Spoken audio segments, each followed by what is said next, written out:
হরে কৃষ্ণ। অম্বুবাচী আজ থেকেই শুরু হচ্ছে। 22শে জুন সোমবার রাত্রি 9:10 থেকে 26শে জুন শুক্রবার সকাল 9:33 পর্যন্ত এই অম্বুবাচী পালিত হবে।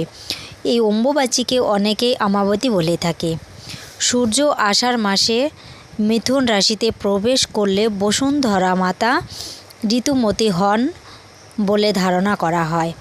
তাই এই 3 থেকে 4 দিন কৃষিকাজ বন্ধ রাখা হয়।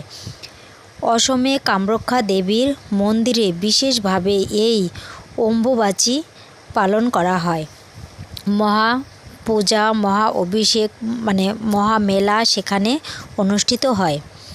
মাটি খনন এই কয়েকদিন বন্ধ থাকে বা বন্ধ রাখা উচিত। ভগবানের সেবা কার্য প্রভৃতি চলবে।